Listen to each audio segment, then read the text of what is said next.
how's it going? I'm Daniel G. Garza, and welcome to another episode of Put It Together. I'd like to welcome everybody who's watching on Facebook, LinkedIn, and Twitter. Thank you for joining us. If you don't mind sharing this on your page, just hit that reshare button, and so other folks can watch along with you. If you're watching us on YouTube, do us a favor, scroll down, hit that subscribe button, and the notification bell. That'll let you know every time there's a new show or something new posted on YouTube. And remember, we got stuff coming up almost all week long. On Mondays, you can catch my horoscopes. On Wednesdays, the Kristen and Daniel show. Fridays, it's the Card Diva. And Saturdays, Put It Together. And then once in a while, we're sneaking in special episodes of Put It Together I'm working on bringing in more health education, more new stuff to the show. So just keep it, make sure you do that. This week, I am excited. He's been on the show before. So I'm not going to waste too much time because I want him to come and talk about what he's doing. Our friend, he's a rectal cancer survivor, Mr. Michael Holtz. Again, he's been on the show, and I just want to keep talking because we always run out of time. So I'm not even going to go through all the formalities this time. We always end up having like so much to talk about. Oh, we got people already connected. Hello, hi Robert. Hey Stephen, and hi Stephen. Hi, yeah, welcome to the show. Michael, welcome back. Well, thank you for having me. We do always run out of time. We never. We always lose track of how much time we have together. Right, and we're wearing our Man Up to Cancer. Yes. Man Up to Cancer. Michael's wearing the manly blue, and I'm wearing the pretty pink. So there you go. Pink is manly. I love pink. So. How are you? How's it going? Really, pretty well. Having some goofy health issues, but otherwise all is well. So, just getting through some minor stuff, and life goes on. So everything's good. Damn, good. Well, you're a busy guy.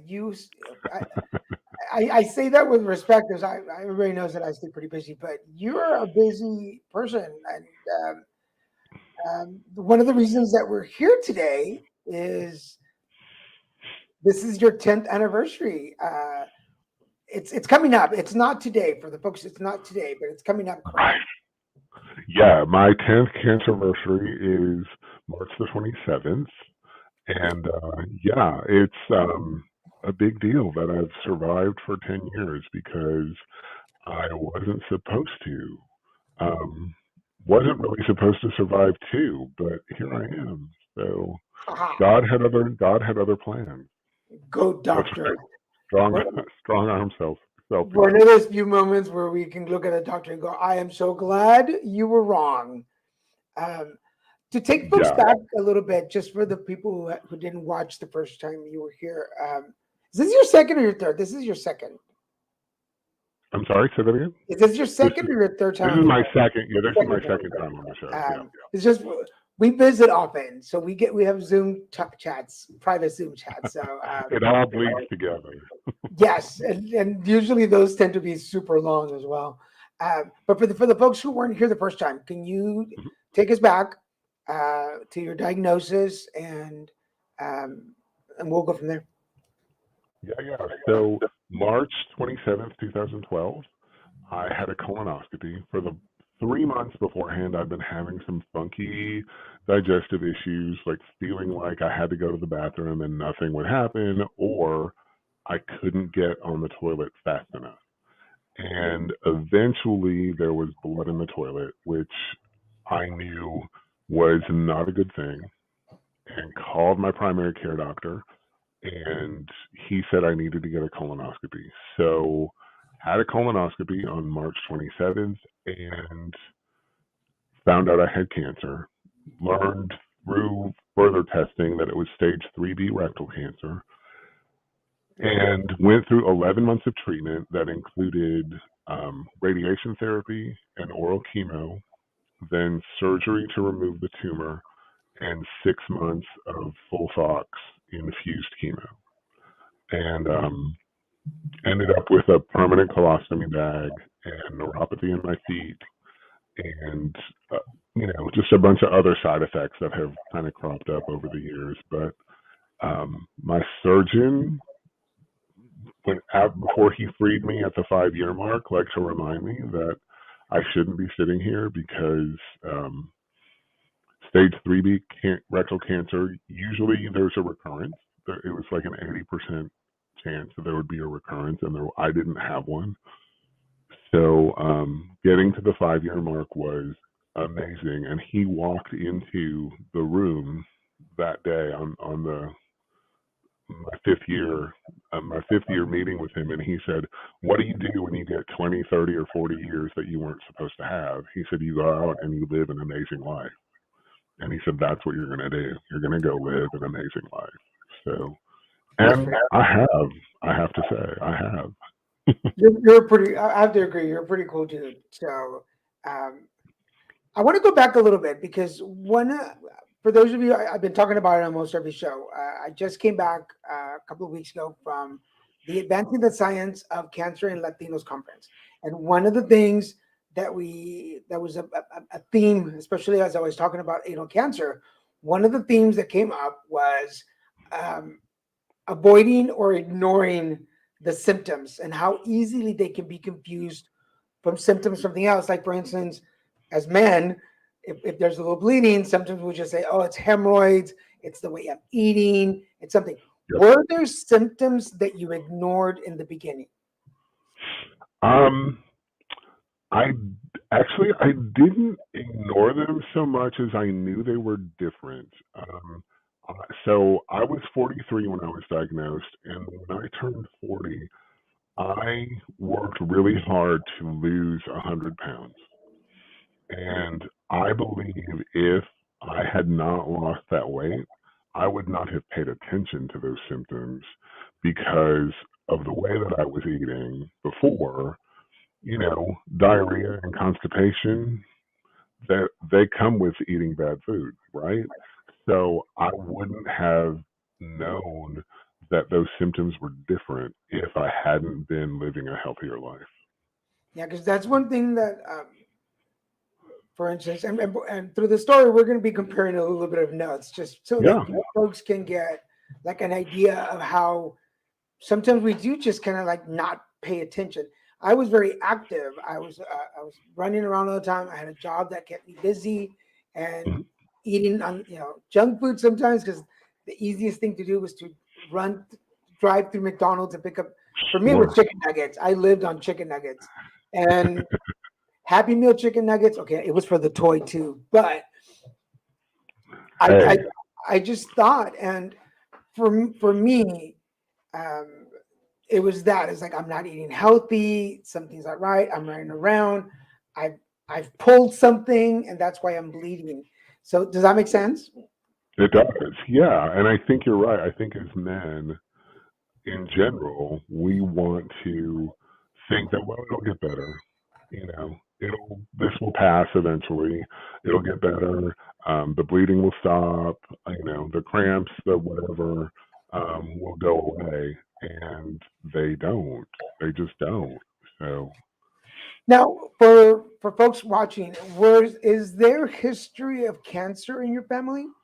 no, I'm the first person in my family who was diagnosed with cancer. Some extended family members, like on my mom's side, but no one directly related. Because that's for me too. Like, I don't know how like Latinos, we tend to not talk about our health issues a lot. It's not something you share. Um, and I'm trying to, and stop me again. I mean, we've talked before, so stop me if I go too deep in the conversation. But I'm trying to establish a borderline for everybody watching that we need to communicate between family members. Like, I'm very vocal. The day I was diagnosed, I did a video talking about my cancer. Were you open with your family? Did you let them know right away? Yeah. So it was a decision that I made almost immediately that I was going to be wide open about everything, for a couple of reasons. So at the time I was diagnosed, I was working for the American Cancer Society, and we had this campaign that old PSAs would pop up every once in a while for on cable TV, of we had a character called Polyp Man, and it was related to colorectal cancer screening and getting basically catch the polyp. And Polyp Man looked like a colon polyp wearing a Hamburglar costume, right? So if you can imagine, right? So he looked like he should be in jail, and the black and white stripes and all that stuff. Every time that PSA would air somewhere in our market, our office would get a call from someone who was offended because we weren't taking colorectal cancer seriously, right?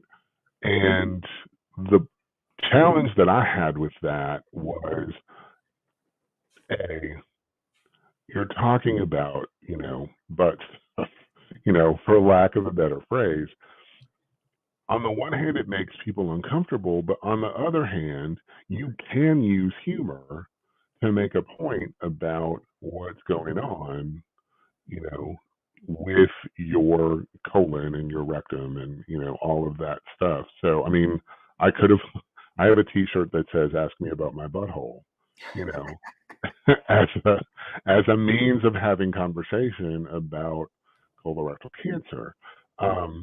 So when I was diagnosed, I made sure that my youngest nieces and nephews, who could understand, knew what was happening. And then I was wide open. I used my Facebook page.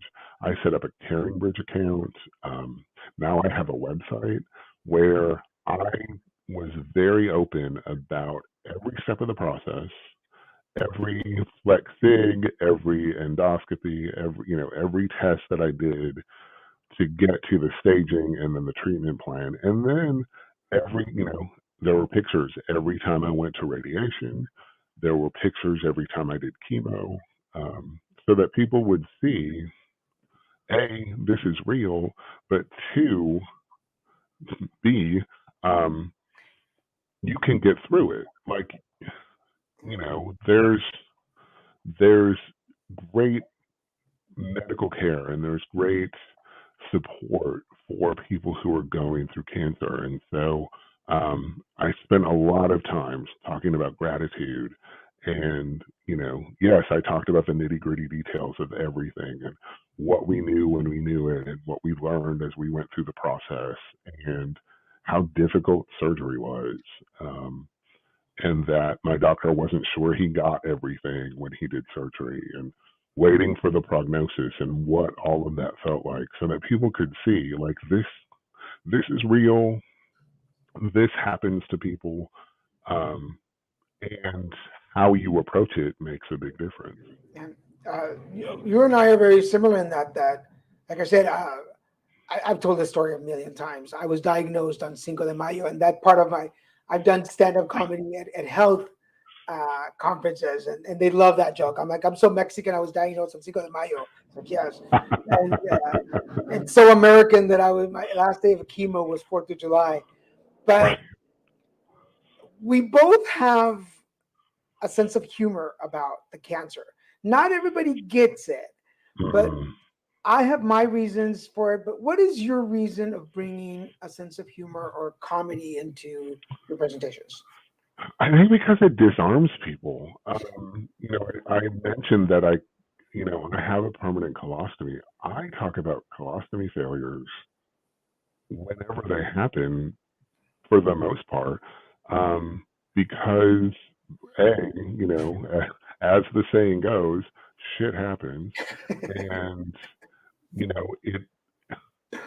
it didn't. I'm not sitting on the couch, not living my life because I have a permanent colostomy. I had an ostomy nurse who, the first thing Annie said when she came into the room was, "This does not change your life. You are not going to sit on the couch and watch your life pass by because you have a colostomy. This is the appliance is designed to move with you, so you can keep running, you can swim, you can do all the things that you've always done." And I have.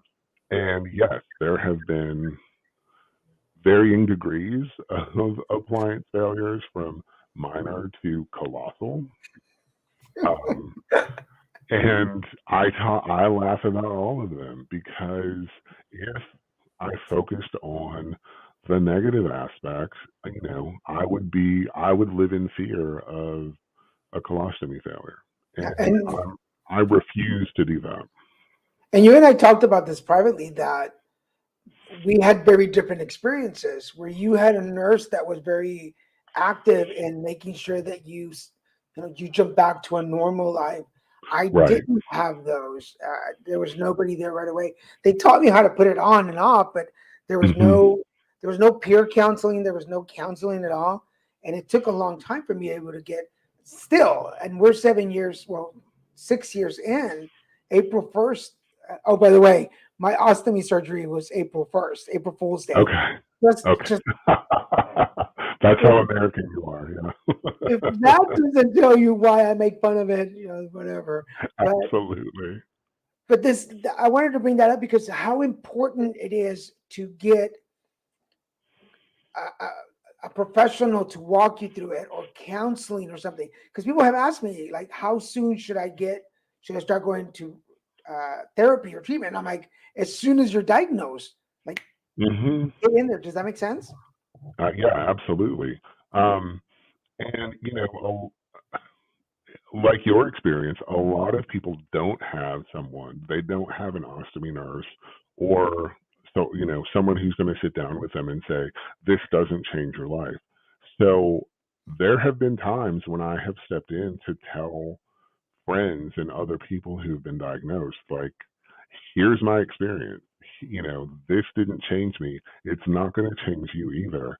And um, there's a time my friend Belinda, who has since passed away, had ovarian cancer, and not long before her passing, she got a colostomy, and she didn't know what to expect. Like, they never talked to her about what to expect. They were just going to do the surgery and kind of, and she called me one night and asked me to come up to her room in the hospital. And I did. And what ended up happening was she wanted to see what a colostomy appliance looked like. I pulled down my pants and showed her. Here's what it is. Like, here's what it looks like. Here's how it goes on. Um, here's how it comes apart. All of the steps of the process. Yeah. That's one thing that I had to go online and search videos. Now let me let you folks know, there are some amazing people out there who have posted TikTok videos, YouTube videos. So if you search, you will find it. But I do feel that I missed out on that one-on-one Hmm. moment, and I think that's really important. I think so too. I agree.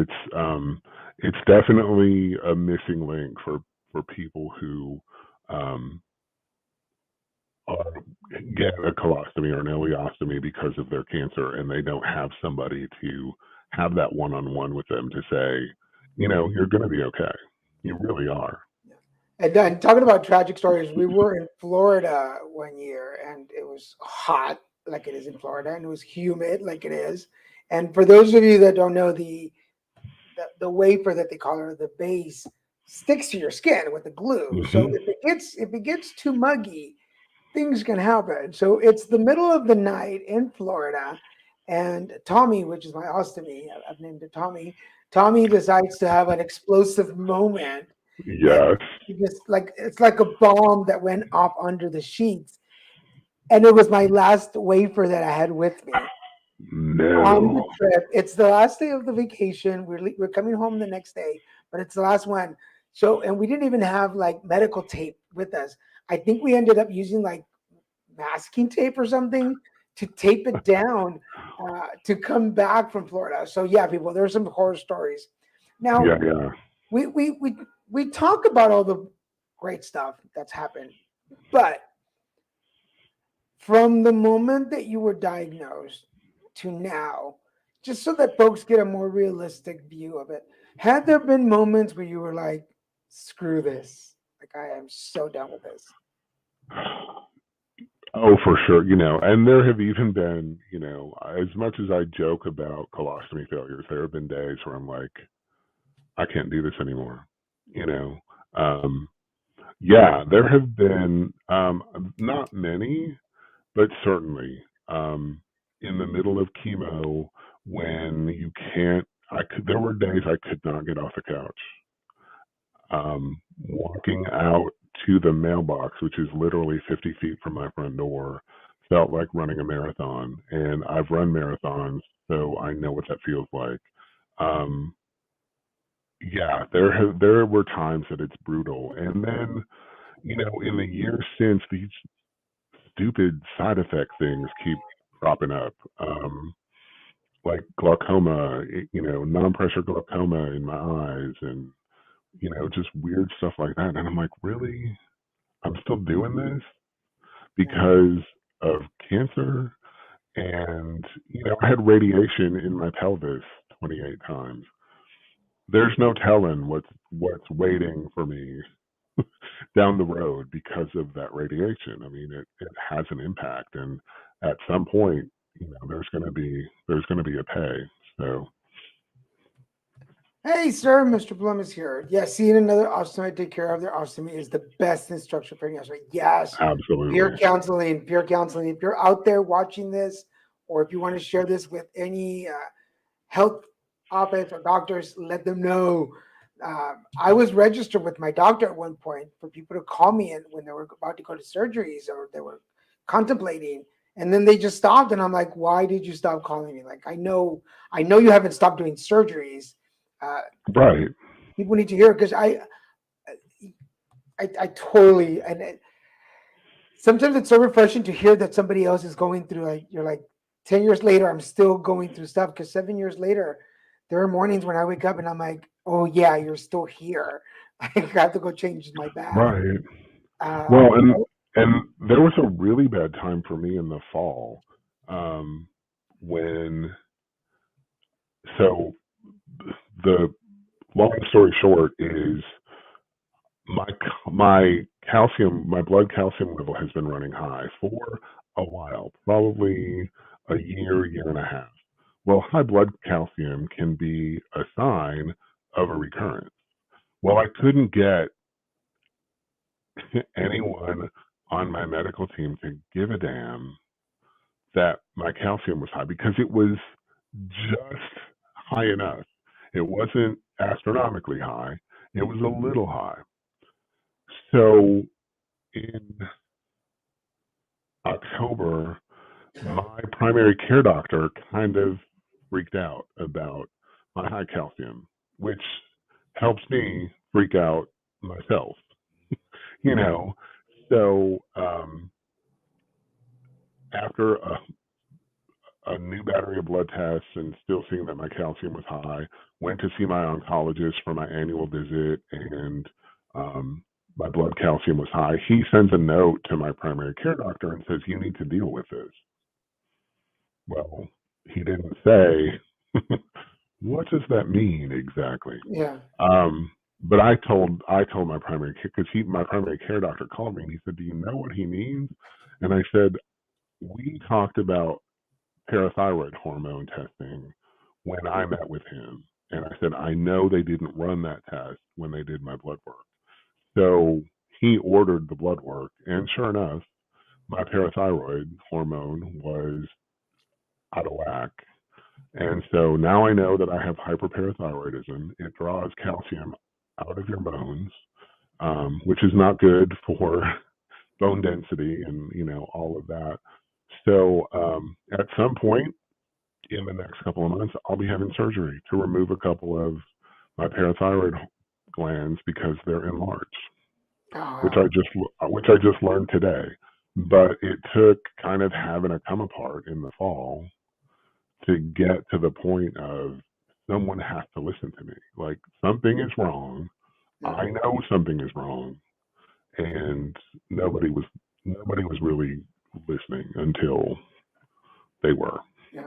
Which, by the way, I totally recommend. I'm going to tell you the quick story because it was before my ostomy surgery, but after I was done with treatment, it was that in between part where were deciding, and I was still wearing diapers, and I had a fistula. And for those of you that don't know what a fistula, it's a tear, basically, and I had a tear in my butt. Oh yeah.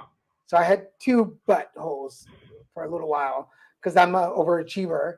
And Because one's never enough. one's never enough. I could never make an ass of myself enough, so I needed two. And things were just coming out, and every time, because then radiation, well, chemo messed with my stomach, so there were foods that just weren't agreeing anymore. So we Right. were going through that phase where you're trying to figure out what foods you can eat, what you can't. Which, by the way, I couldn't do dairy anymore, and I couldn't do pork, but we didn't know that at the time. So this one particular day, I'd showered like 5 times that day just to make sure that everything stayed clean, and I was just done, done. It was like I was Hmm. crying, but it wasn't like even. It was like that ugly novela soap opera crying, Right, and right. telling Christian, just put a pillow over my head, just kill me. I'll make a video. I'll tell them that I told you to do it. And he was like, that's not how this works. I'm like, Right. I'll write a letter to them. He lives across from the police station. I'm like, I'll tell them that I told you to. Yeah, whatever. And disclaimer, he did not kill me, but it does. But here's what I learned from that is that I needed that moment. I really needed to completely break down and stop trying to be so strong for everybody. Does that make sense? Yes. Yes. There's a common misperception among people who haven't had cancer that people who survive cancer are superheroes. Yeah. And I I will honestly say I owned that for a long time. My surgeon called me Superman, and I owned that. For I have a Superman cape hanging in my closet, the whole thing.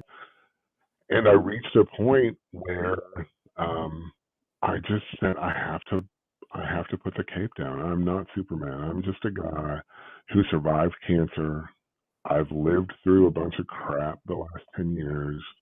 Um, it happens that for the most part, I have a good attitude about it, and I have a strong faith because of what I've been through, and the love of my wife and love of friends that has sustained me. But I'm not a superhero. I'm just a guy who survived a thing that sucks, Yeah. and I don't want to take that mantle up again. I just don't. Right. I hear that when I do presentations or speak in front of a group and they're like, you're so courageous, you're so brave. I'm like, not really. I just didn't want to die. Like I do all this because I didn't want to die. And I asked questions and I got involved. And I want to bring this back, this comment that Sandy said, this is why all patients need to advocate for themselves. Yes. The Yes, moment, and I'm so glad that my partner Christian thought about this. The moment that I was diagnosed, he started a folder for me, and we had this. It just had everything. Every time we went to an appointment, every time I do prescription, all our DNRs, all our power of attorneys, everything was in there. So if you're yep, watching this and you're like, I just got diagnosed, what do I do? Number one, get therapy. Number two, start your folder with all your information because you're going to need it. absolutely. You're gonna need Yep, you're gonna need it. Everyone's gonna ask you for, the DNRs and it. Are you living reading the will. comment? I wore my kid for years. I Finally had it. love that, That's in the Steve. I video. love Yeah. that. That's perfect. What were you saying? Helped other people. Yeah, Helped other people. I I love that. interrupted. What were you saying? So, yeah, I think you're right. You have to carry those documents, and you do have to advocate for yourself. Even, it took me months to get an answer, but I kept asking the question because I knew something was wrong, and eventually someone was going to pay attention, and it was my oncologist who finally said, "We need to do something about this." Yeah. Uh, uh, Cartwheels for Jesus. Cartwheels for Jesus. We should wear. That's a good T-shirt. I'm doing cartwheels for Jesus. I love it. Uh, yeah. For those of you that don't know the complete story, I went in for a checkup for a hurt. Well, I went in for a regular checkup with my doctor, and I was mentioning I had a hernia, and he was like, "What do you mean you have a hernia? How long?" I'm like, I don't know. And then the strangulated intestine was part of it, and then go in for another checkup. But I feel like I should have started my binder way back before and had more information. We're halfway past the hour. For those of you watching us, Michael Holtz is here today. He is a rectal cancer survivor, and we're celebrating his 10-year anniversary, which is Yes. amazing. This always sounds like a dumb question to me, but I'm going to ask it anyway. If you could go back and tell 10 years ago you any message, what would you go back and tell him?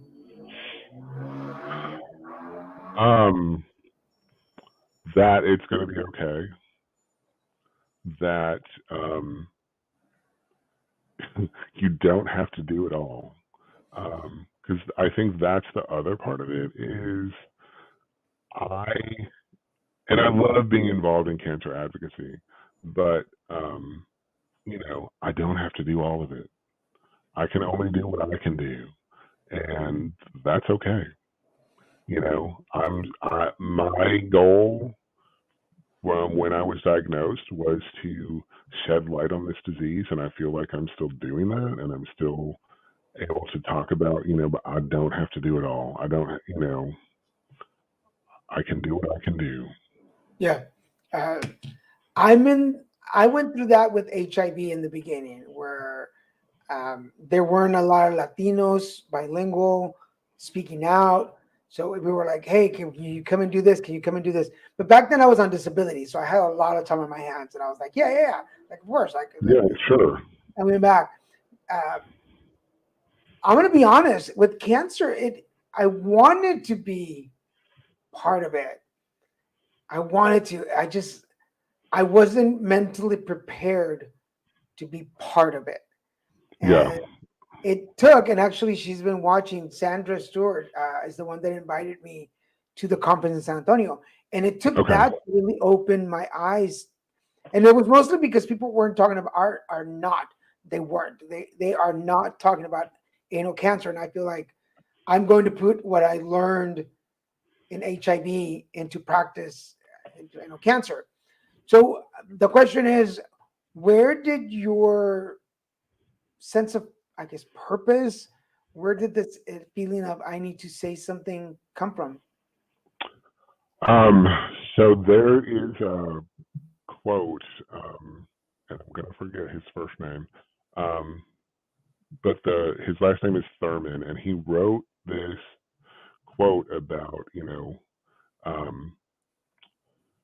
do the thing that makes you come alive, because what the world thinks is people who have come alive. And cancer advocacy makes me come alive because I feel like I'm doing something that uses what I've learned as a cancer survivor, as a patient, to help other people. And it really stems from that opening move of saying, I'm going to be wide open about this. And so I felt like I was helping people by sharing my story in the early days. And now I feel like I'm helping people because I can share my story with people who can make decisions about policy that impacts cancer patients. There you go. That's the one. Yep. Don't ask yourself what the world needs. Ask yourself what makes you come alive, and go do that, because what the world needs is people who have come alive. It's my favorite quote of all time. I'm glad. I'd never heard it, but I'm glad you mentioned it. That is, I think that's why I love you, man, because we think so much alike. Like it's. When I was diagnosed with HIV/AIDS back in 2000, and there weren't that many people. This is in South Texas. There weren't that many people speaking out, and it was so hard to find somebody to say anything. And yet the numbers kept rising. And I was volunteering at a HIV service agency, and you would see people come in and get tested and come out positive, and still nobody was talking about it. And I was like, we're falling, and nobody says anything. And we know what the cause is. It's like one thing would be that you didn't know, but we knew.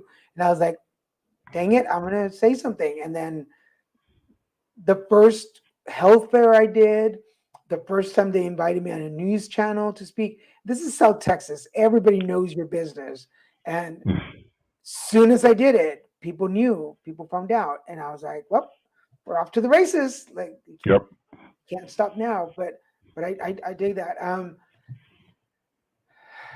had a whole bunch of questions and then I forgot my questions. But and this is, folks, why you should write things down. But I've never done it before, so I don't do it. What is what's your goal? What is your goal in all the work that you're doing? Well, the ultimate goal is to see a world without cancer, or a world where cancer is a chronic disease as opposed to, a disease that's going to take you out because you get diagnosed too late, or, yeah, ultimately, I would love for the day to come, and I may not live to see it, but for my nieces and nephews, grandkids, to ask the question, "What was cancer?" Yeah. Heard about it, have never experienced it. What was that? And to put it, basically make cancer a relic of history. I know this is going to be a out there question, but what, based on your 10 years of experience, what can we do? What should we do to, and I hope people understand this, to give other men permission to talk about colorectal and anal cancer? Well, I think us talking about it is certainly a start. Um, the Man Up to Cancer group is another great place. If you're a guy out there who is a survivor, you're a patient, you're a caregiver, join the Man Up to Cancer movement. There's an online group called the Howling Place where it's guys only, and we share our health, our cancer experiences, our survivorship experiences. And some of those guys get really open about what they're talking about. And they're not just doing it in the group, they're doing it in their communities. So I think that, for other guys to see that will help give them permission. But I think people just need to hear the stories. People, we need to be talking about it, and not, whether it's from a humor perspective or from a serious perspective. Um, you know, we all poop, we all have butts, we all have colons. Um, we need to be talking about it. It's, every everybody produces waste. Everybody poops. Um, we may do it a little differently, but we still do every day, and it's a big part of our overall health and well-being. I mean, gut health is important. So honestly, we need to be talking about the whole system, but certainly colon cancer Yeah. and And I rectal think cancer and anal cancers. I think that this is only my opinion, folks, just my For opinion. sure.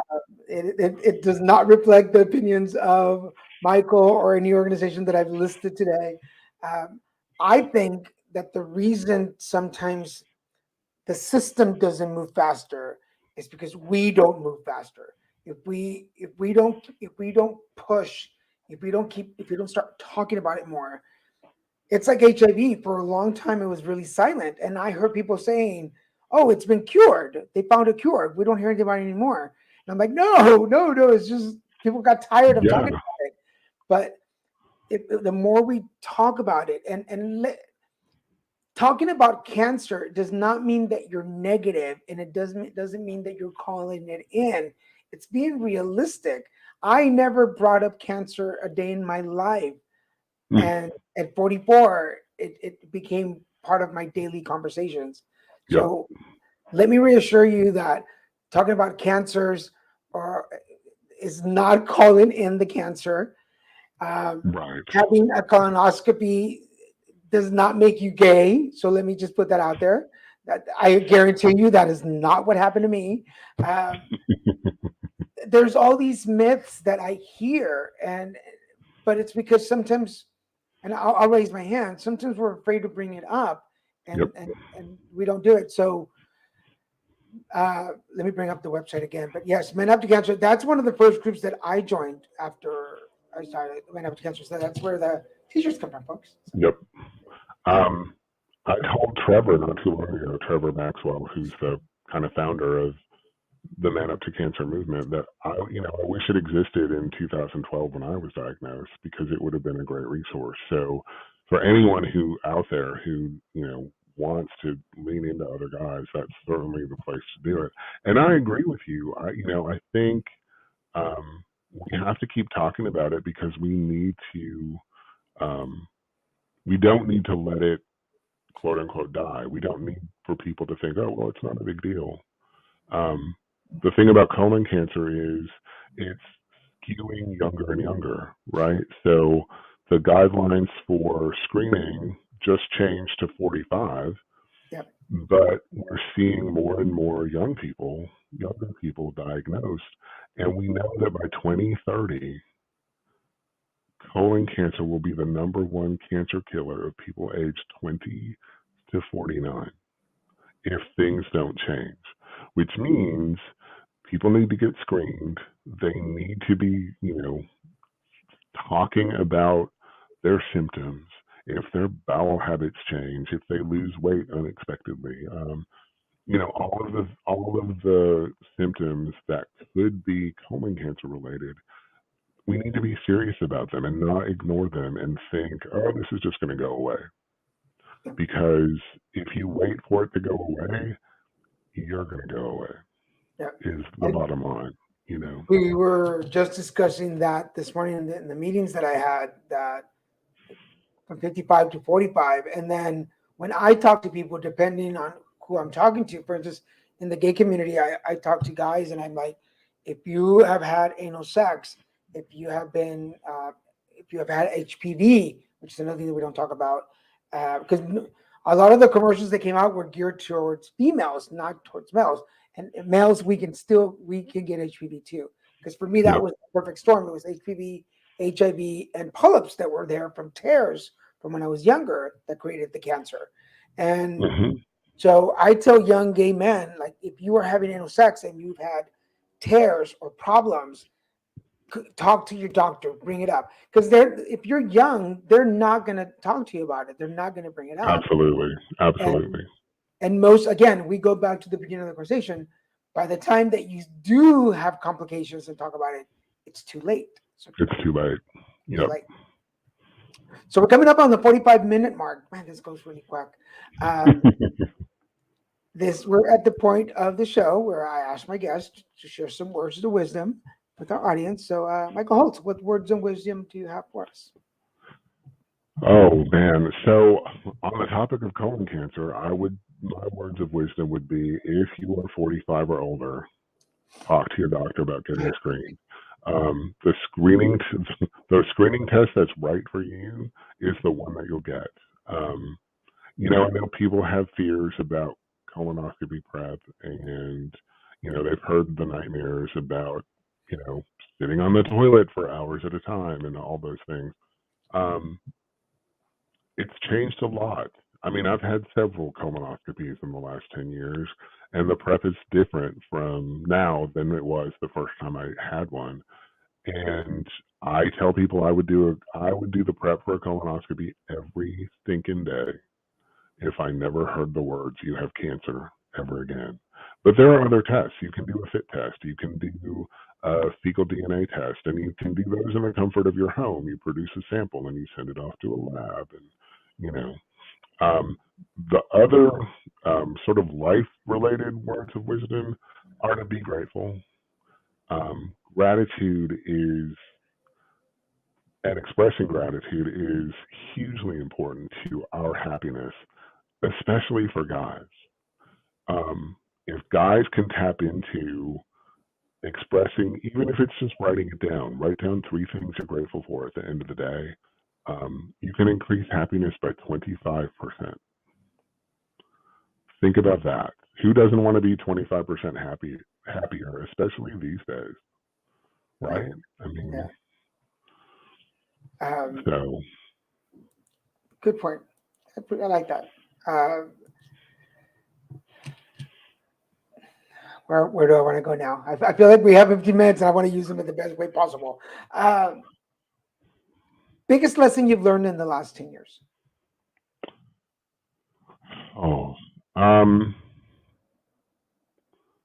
Well, you and I have talked before about the family picture, right? So if you took a family picture of all the people in your life before cancer and all of the people in your life after cancer, some of the faces would be different. Some of the people who were there in the beginning might have disappeared in the second picture. I'm a little more pragmatic about it now, and the faces in that photo may move closer or further away. Some of them may still be out of the frame, but it's amazing how people you didn't know when I was diagnosed, people I didn't know are so close to me now because either they saw me going through cancer or they know what I've been through over the last 10 years, and they just, want to support me as a person and the work that I'm doing. So that's another lesson that I learned in my last 7 years is, for those of you out there, is not everybody is supposed to stick around. Absolutely. Like friendships, cancer is a bitch, and she will test friendships. She'll test family. And nobody. I know this is going to sound really harsh, but nobody owes you anything. Nobody owes you anything. Absolutely. Does that make sense?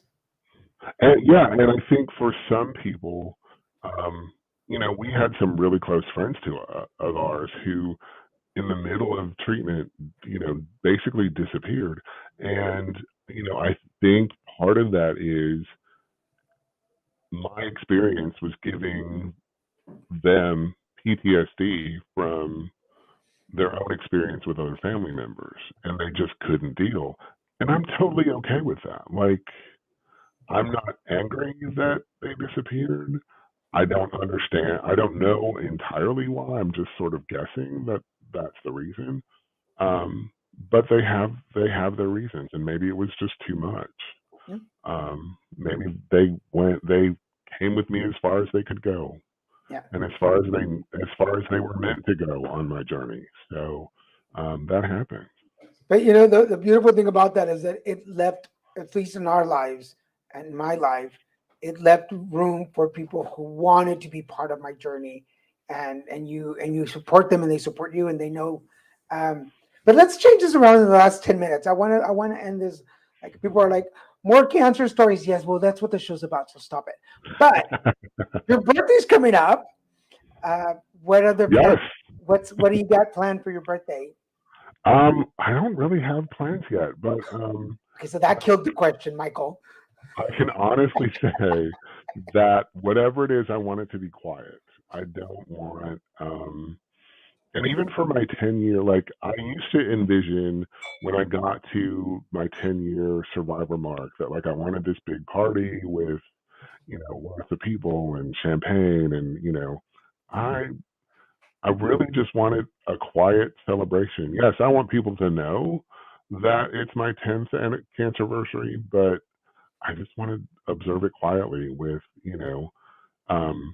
certainly my wife, but maybe, another event with, a couple of friends or a friend, just hang out with people that I love and celebrate the fact that I'm still here and not be over the top about it. Gotcha. If that makes sense.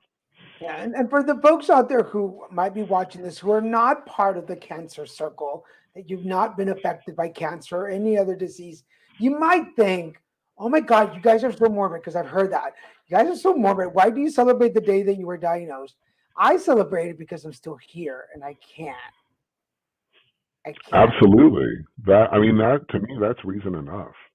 Especially if you know that you weren't supposed to be. Like, for me, it's a big deal because I wasn't supposed to survive this, and I didn't have a recurrence.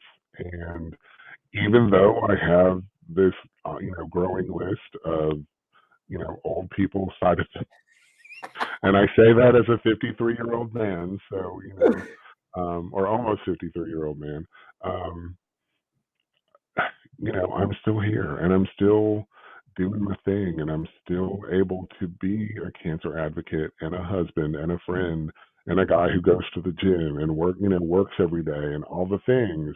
I'm still able to do that without really much of a slowdown. So to me, that's a hell of a lot to celebrate. Yeah, it's just like I celebrate my birthday, December 26th. I celebrate the day I was diagnosed with HIV, September 26th. I celebrate the day that I got clean and sober, June 21st. Cinco de Mayo, when I got diagnosed. April 1st, when I had Tommy.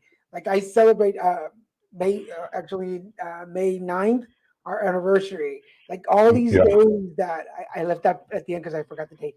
But But okay, for those of you that know me, November 7th is the official Facebook anniversary date, just so that you know. But I celebrate all these because I can, because Right.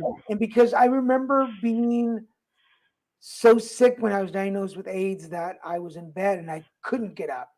And I remember being so sick after cancer that I couldn't celebrate anything. And so, because of the moments when I couldn't, I do it now. And I've had friends who have passed away from cancer complications or other complications. And I'm like, for them, like, I want to make, like, hey, Yes. does that make sense? Absolutely. Yeah.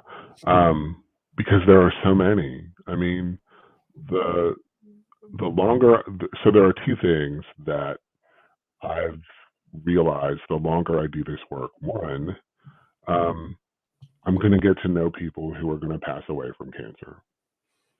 Lots of them. The other thing is, and I actually just wrote a blog post about this yesterday, is I get to be the story keeper for those people who have passed away. Their stories are part of my heart and part of my advocacy journey so that when I need to, I can say, well, I need someone who blah, blah, blah, blah, blah. Um, I was at an event this weekend. And I was tabling for ACS Can, and people would just come up, guys would just come up and tell me about, the brother who had esophageal cancer and the wife who passed away from, colorectal cancer because they caught it so late that they couldn't do anything, was diagnosed one day and dead 3 weeks later. Um, all of those stories matter. And they're trusting me to tell me those stories so that I can, I don't know the names of any of those people because they didn't share that, but I have those stories now to say, you know, here's someone else. Here's another story that of a life that mattered, of someone who faced this stupid disease and didn't make it. Yeah. And it's on the Facebook page of the Men Up to Cancer group. Like, even when I don't know who it is, you just kind of go, there goes. Um, this is one of the questions I was going to bring up. And I've had to go to therapy and talk about it and Mhm. survivor's guilt and Oh, and kind of be like, because same thing when I was going through recovery, uh, drugs and alcohol. When I would hear one of my brothers had passed, and you're like, there's a bit of my brain that goes, dang it, like you feel like, dang it, why them? And then there's the other part of my brain goes, not me. And right. does that make sense? It does. But then also, why them and not me? Why isn't it me that had it worse than I could have or should have according to the numbers? So yeah, I mean, survivor guilt is real, um, and um, I I think one of the things that helps me deal with that is knowing that I have those stories. As we say in the Man Up to Cancer group, we carry those banners. We carry those banners forward to keep those stories alive. Thank you. I'm going to put up the quote again. So for the folks of you that came in late, don't ask yourself what the world needs. Ask yourself what makes you come alive, and go do that. Because what the world needs is people who have come alive. Howard Thurman. So go check it out. It's awesome. I'm going to put up the website. If you want to know more about Michael, go check him out on his website, michaelholtzonline.com. If you want to know more about colorectal cancers, go check out ccalliance.org. That's .org. Go check them out.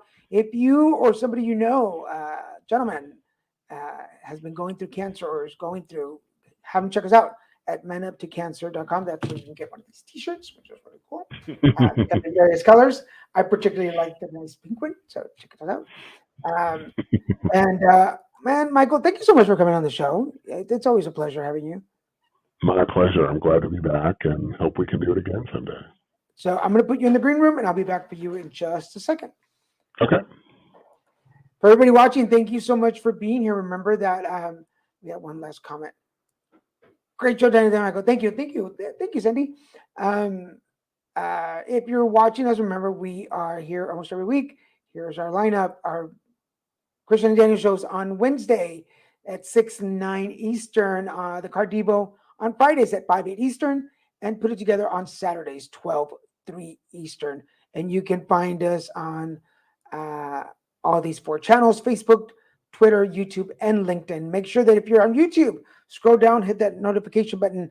Subscribe and hit the notification button. Make sure that it lets you know every time there's a new show. Remember, there's always some new stuff on there. Check us out at littlemexicanproductions.com, hashtag Little Mexican Productions Inc. Go check us out. We'll be back tomorrow. Tomorrow's Friday. We'll be back tomorrow with the Card Devo. So make sure you come check me out and get your card readings for the week. This week on Saturday, one of my dearest friends, Madeline, is coming on the show to talk about integrated families and some of our own personal health issues. So it's a whole week of health issues here at the Little Mexican Productions. But make sure you check us out. Come join us. If you have any more questions, make sure you send them my way, and I'll make sure that I give them to Michael. If you or somebody you know would like to be a guest on the show, send us a message. Whatever channel you're watching us, send us a message with some information, and I will make sure to get back to you to get you on the show. We do have one. I want to talk about this because I'm so excited. March 24th, in case you didn't know, March 24th is Papi Chulo Day, and we're going to have a couple of my dear friends, guys, come on the show and talk about what makes us Papi Chulos. Yes, I count myself in that, so make sure you check it out. If you're watching this on replay, check it out. It's probably linked up here somewhere, and you can check those out. For now, I want to thank Mike for being on the show. Thank you for watching. Thank you, everybody who made comments or questions. We really appreciate you being part of the page. Until next time, bye-bye.